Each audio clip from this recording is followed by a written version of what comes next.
Bachir, ce sera décidément un dimanche où je mettrai les pieds dans le plat, mais depuis une semaine, je suis fâché de la reprise du Burundi bashing sur les plateaux d'Afrique Média.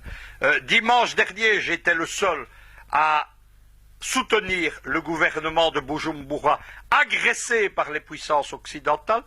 Je n'ai pas participé au débat de mardi parce que je n'en avais pas été averti à temps. Là, ça a été à flot entier la propagande occidentale déversée contre le président Nkurunziza et son gouvernement qui, je le rappelle quand même, a gagné toutes les élections depuis 5 ans dans le pays, y compris les dernières élections municipales, législatives et présidentielles.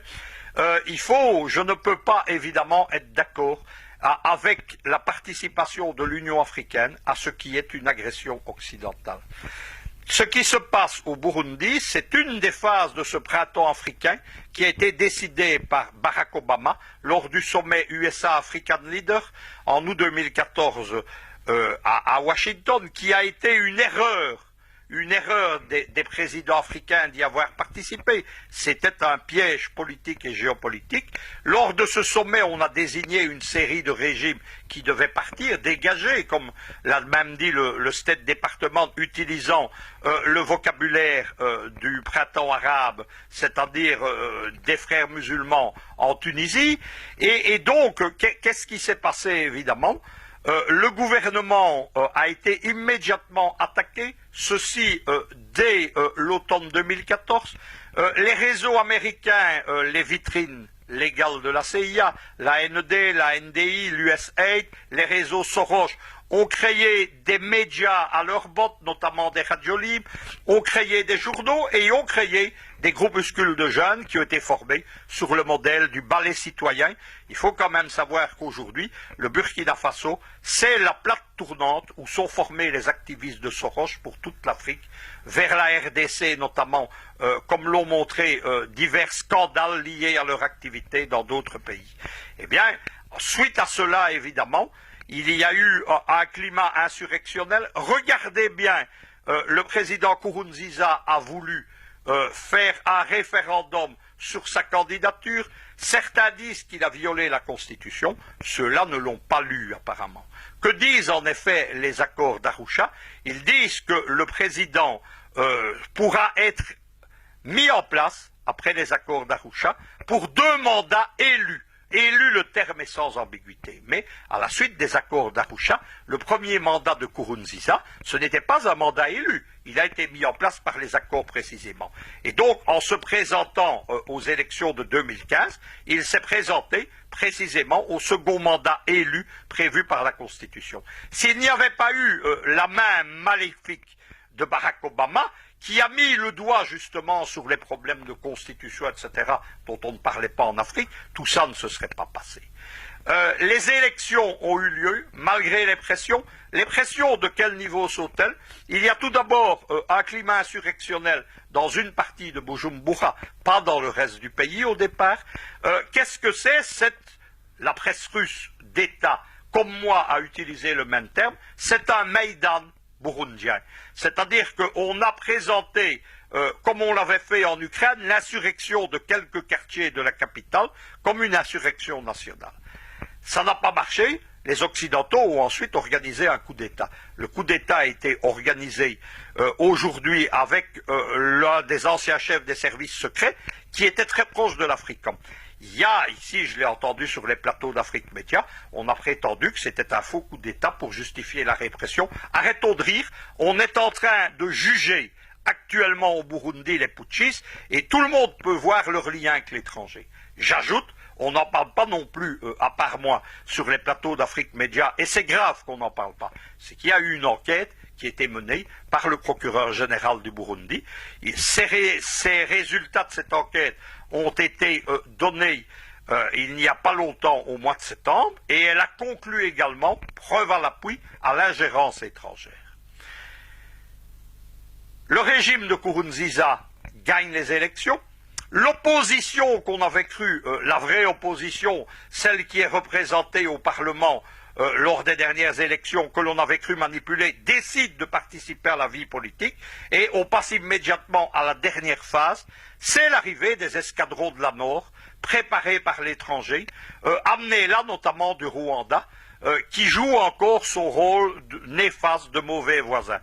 C'est amusant d'ailleurs, puisque Kagame est aujourd'hui un président dont Washington veut aussi qu'il dégage.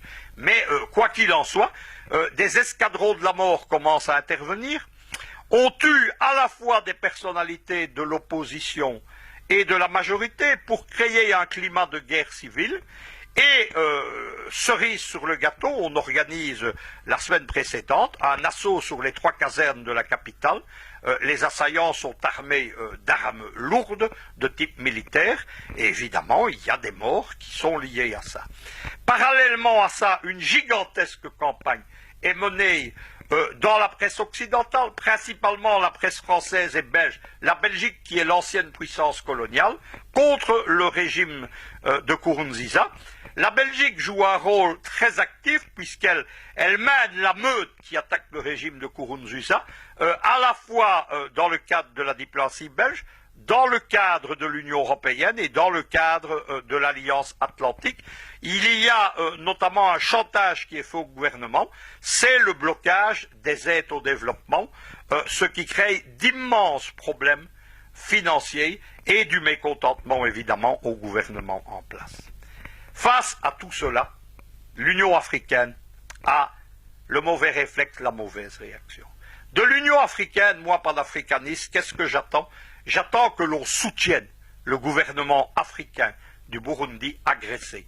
Je n'attends pas, au contraire, qu'on participe dans une copie servile de la politique et de la propagande occidentale à l'assaut contre ce gouvernement. Ce gouvernement a raison de refuser les troupes qu'on veut lui envoyer. Pourquoi un pays africain devrait-il accepter d'être recolonisé par des troupes dont on sait qu'elles seront à un moment donné ou l'autre, qu'elles ne sont qu'un cheval de Troie ou une tête de pont, et qu'elles seront remplacées par notamment des troupes des Nations Unies, et sans doute des troupes françaises? C'est inacceptable pour le gouvernement de Nkurunziza, ça l'est aussi pour moi. Maintenant, l'Union africaine, elle a un mauvais réflexe, et je l'ai dit, depuis la mort de Muammar Kadhafi, l'Union africaine, c'est un grand course en tête. Non seulement la mort de Kadhafi l'a privé de son leader naturel, mais elle l'a surtout privé de ses références idéologiques, de ses références programmatiques et de sa vision géopolitique, qui est celle de l'Afrique aux Africains. Aujourd'hui, l'Union africaine, qu'est-ce que c'est?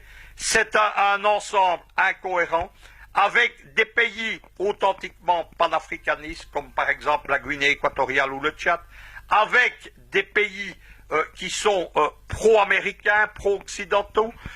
Qu'est-ce que c'est l'Union africaine surtout? C'est un ensemble qui accepte la suggestion financière, alors que l'Afrique a les moyens, des Occidentaux pour son budget, qui est littéralement marionnettisé, tenu, prise en main, excusez-moi, mais je devrais dire plutôt prise aux couilles par les gouvernements de l'Union européenne.